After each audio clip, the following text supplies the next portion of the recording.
હરિઓમ વિદ્યાર્થી મિત્રો, આજે આપણે ધોરણ 8 વિષય સામાજિક વિજ્ઞાન પાઠ 3 ના પ્રશ્નોની 3 અને 2 બરાબર, પાઠ 3 અને 2 સોરી 2 અને 3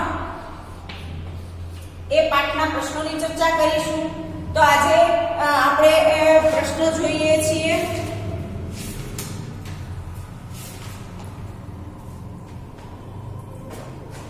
એક બે વાક્યના પ્રશ્ન છે. એમાં પહેલો પ્રશ્ન આપણે જોઈશું, પ્રદૂષણ એટલે શું? આવો પ્રશ્ન આવે તો તમે શું લખશો?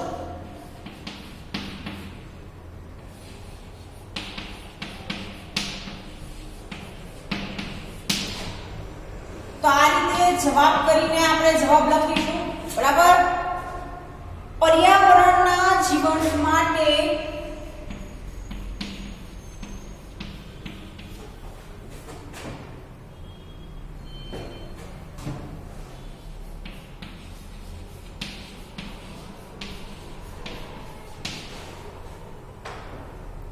મહત્વના અંગો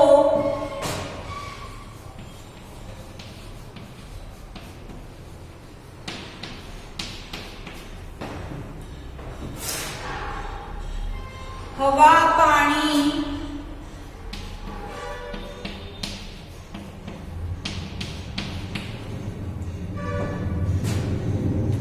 અને જમીન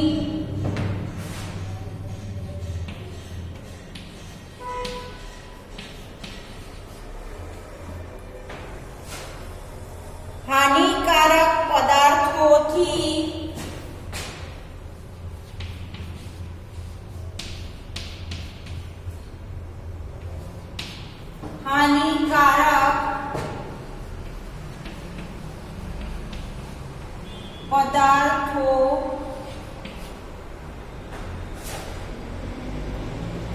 દૂષિત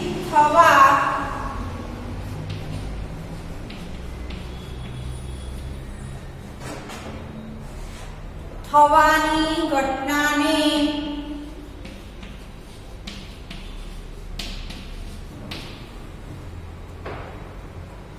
પ્રદૂષણ કહે છે.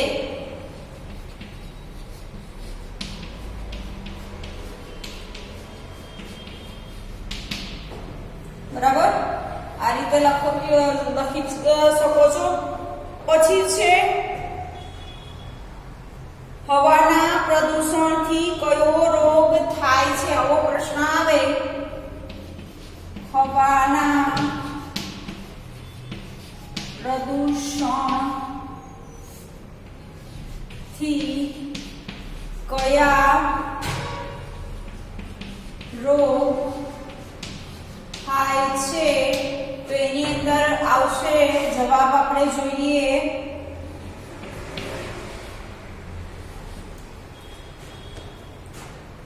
હવાના પ્રદૂષણથી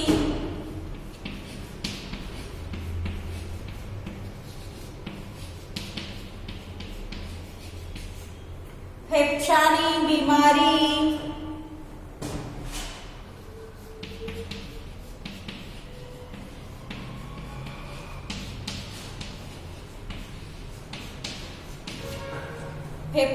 બીમારી, દમ, હાફ,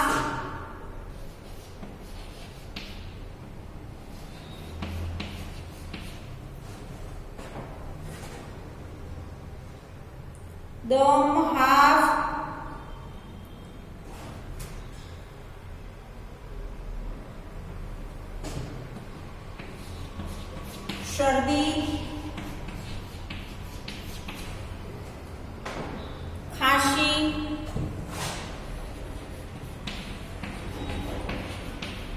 વગેરે. બરાબર. હવાના પ્રદૂષણથી કયા રોગ થાય છે એવું પૂછાય તો હવાના પ્રદૂષણથી ફેફસાની બીમારી થઈ શકે છે, શરદી, ખાંસી, બરાબર, એવા અસંખ્ય રોગો આપણે થઈ શકે છે. બરાબર. કોના પ્રદૂષણથી? તો ભાઈ હવાના પ્રદૂષણથી. આગળ જોઈએ પ્રશ્ન આપણે.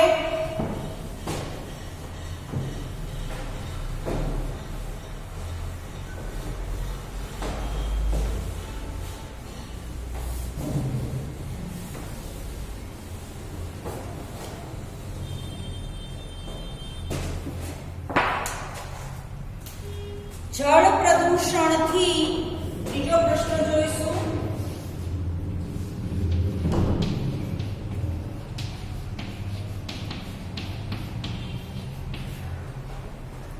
જળ પ્રદૂષણથી કયા કયા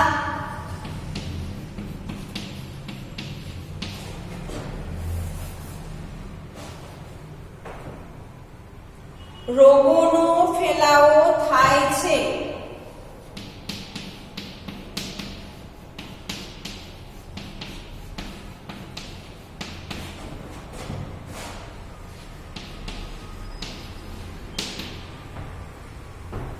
જવાબ જોઈશું આપણે.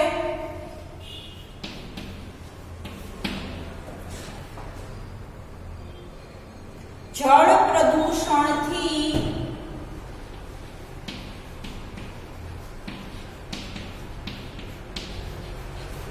કોલેરા,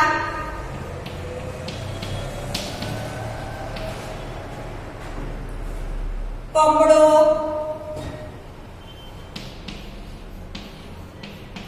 ટાઇફોઇડ,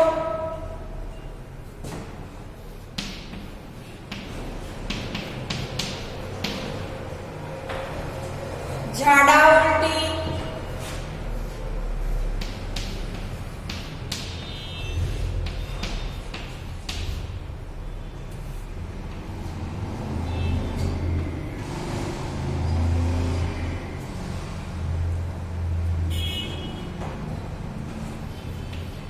વગેરે રોગો થાય છે. બરાબર. ચોથો પ્રશ્ન જોઈશું આપણે.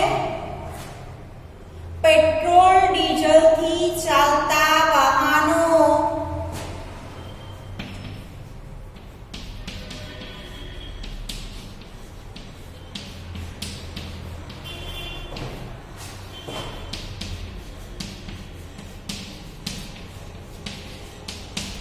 પેટ્રોલ ડીઝલથી ચાલતા વાહનો હવામાં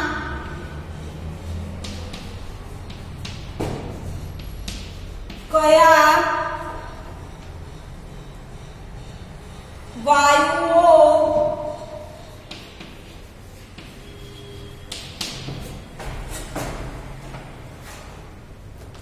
ફેલાવી હવાને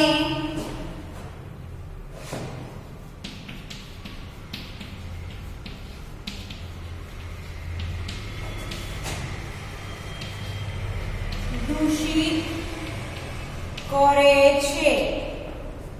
તો જવાબ લખીશું.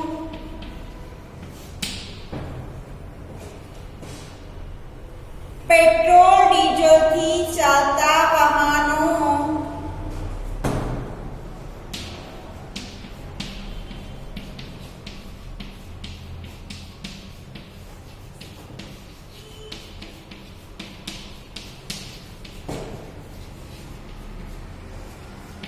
હવામાં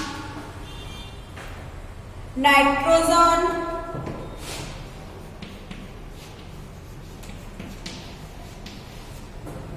ઓક્સિજન,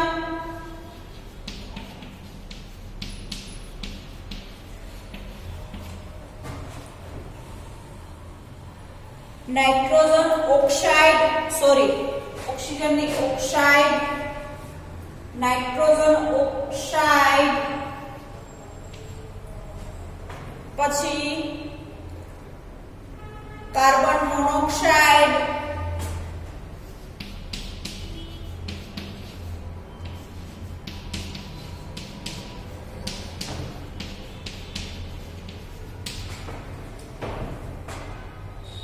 કાર્બન ડાયોક્સાઇડ,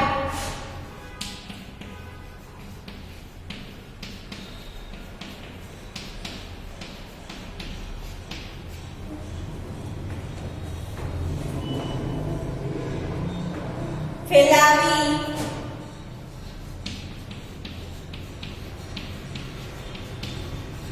હવા દૂષિત કરે છે. બરાબર. આ રીતે તમે પ્રશ્નના જવાબ લખી શકશો. આગળનો આપણે પ્રશ્ન જોઈએ. પ્રશ્ન નંબર 5.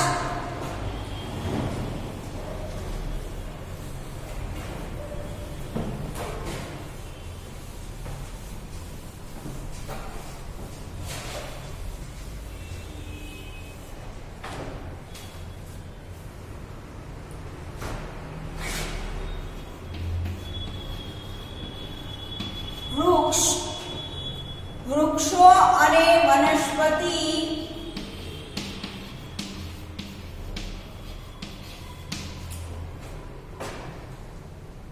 ઓછી થતા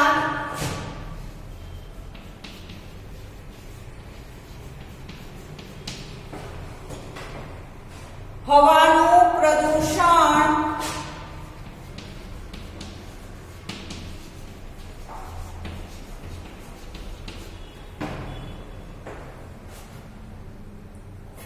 કેમ વધ્યું છે?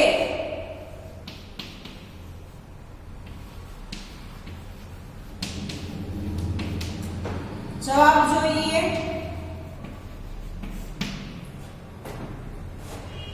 વૃક્ષો અને વનસ્પતિ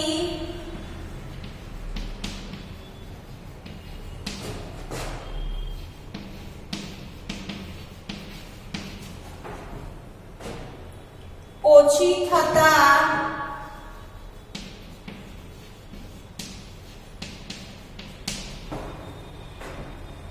ધૂળના રજકણો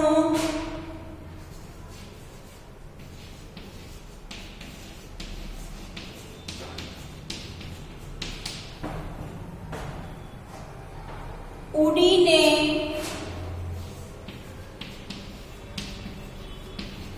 હવામાં ભળે છે.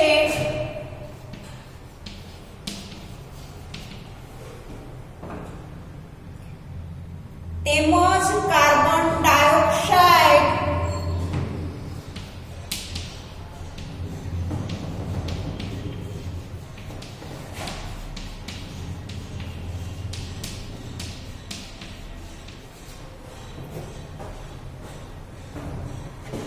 નું પ્રમાણ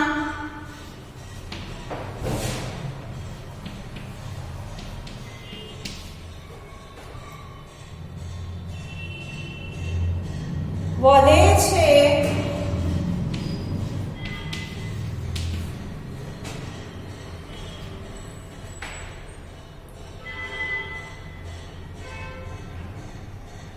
લીલી વનસ્પતિ હવામાંથી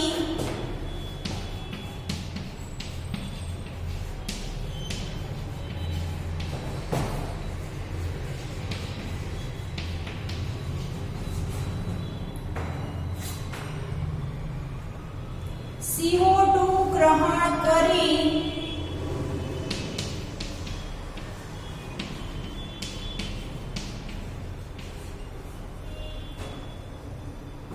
O2 વાયુ આપે છે. તે ઓછી થતા હવામાં ઓછું થતા હવામાં પ્રદૂષણ ફેલાય છે.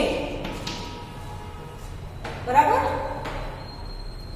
વૃક્ષો અને વનસ્પતિ ઓછી થતા હવાનું પ્રદૂષણ કેમ વધ્યું છે? તો આપને ખબર જ છે કે વૃક્ષો અને વનસ્પતિ છે એ ધીમે ધીમે ઓછા થઈ જાય તો કોઈ ધૂળના રજકણો છે હવામાં ભળે છે. એ ઉપરાંત આપને ખબર છે કે વાહનોનો આપણે ઉપયોગ વધાર્યો છે, જેના કારણે કાર્બન ડાયોક્સાઇડ વાયુનું પ્રમાણ વધ્યું છે. એ કાર્બન ડાયોક્સાઇડ વાયુ છે એ વનસ્પતિના પર્ણનો ખોરાક છે.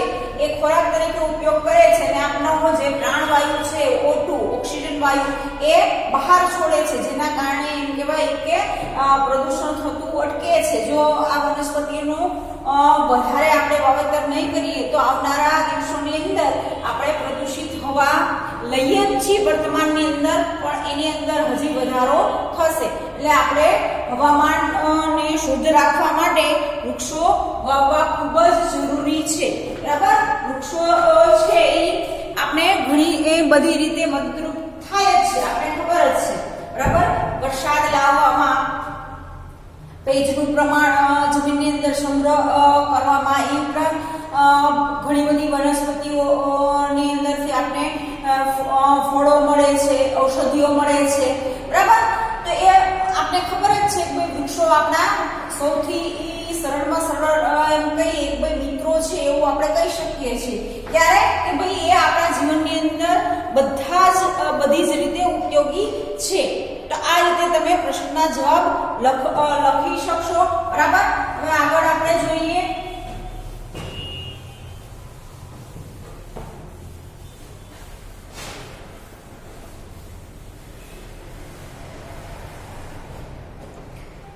અહીંયા આપણે એક બે વાક્યના પ્રશ્નના નમૂના જોયા. હવે તમને એક શબ્દમાં પૂછવામાં આવે કે વૃક્ષો ઓછા થવાથી કયું વાયુનું પ્રમાણ વધે છે. એક શબ્દમાં પૂછવામાં આવે તો વૃક્ષો ઓછા થવાથી કયા વાયુનું પ્રમાણ વધે છે. તો એના જવાબની અંદર આવશે કાર્બન ડાયોક્સાઇડ.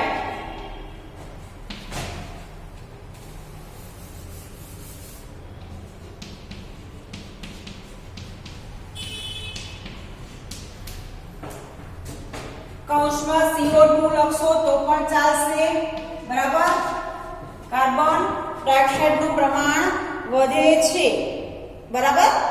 પછી વાહનો માટે કયું બળતણ પ્રદૂષણ મુક્ત છે એવો પ્રશ્ન આવે. વાહનો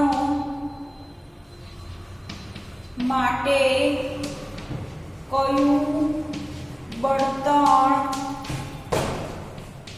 પ્રદૂષણ મુક્ત છે. તો એની અંદર આપણે જવાબ લખીશું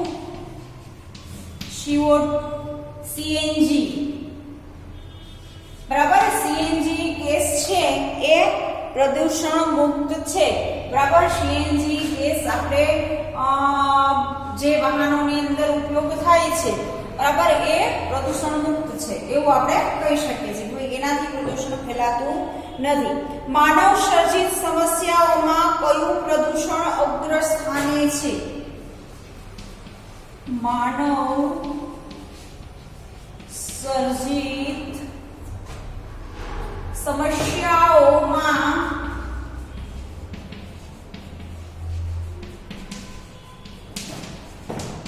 કયું પ્રદૂષણ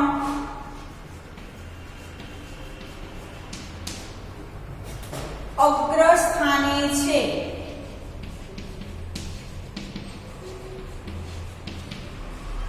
અગ્ર સ્થાને છે એટલે કે ભાઈ મોખરે છે. સૌથી મહત્વનું પહેલા સ્થાને કયું છે તો જવાબ છે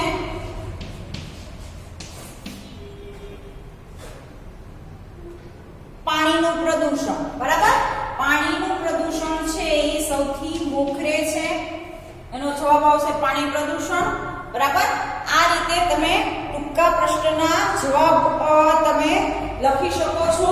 એક બે વાક્યના ટૂંકા પ્રશ્ન જોયા, બરાબર. ઈ ઉપરાંત તમને મુદ્દાસર પ્રશ્ન પૂછવામાં આવે તો પ્રદૂષણ વિશે આપણે હવાનું પ્રદૂષણ પૂછે, પાણીનું પ્રદૂષણ પૂછે કે જમીનનું પ્રદૂષણ પૂછે, બરાબર. તો એ પ્રદૂષણ વિશે તમે તમારી ભાષાના આ શબ્દનો ઉપયોગ કરીને પણ આપણે પ્રશ્નના જવાબ સરળતાથી લખી શકશું, બરાબર. તો અહીંયા આપણે બીજા પાઠના પ્રશ્નો જોયા. હવે આગળના વિડીયોની અંદર આપણે ત્રીજા પાઠના પ્રશ્નોની ચર્ચા કરીશું આ જ રીતે, બરાબર.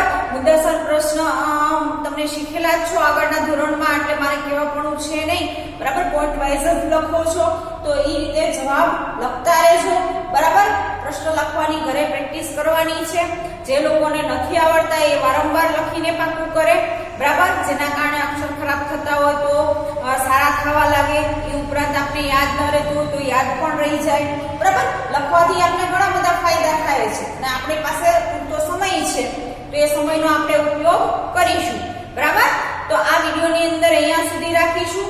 આગળના વિડીયોની અંદર આપણે પાઠ ત્રીજાના પ્રશ્નોની ચર્ચા કરીશું વિદ્યાર્થી મિત્રો. નમસ્તે.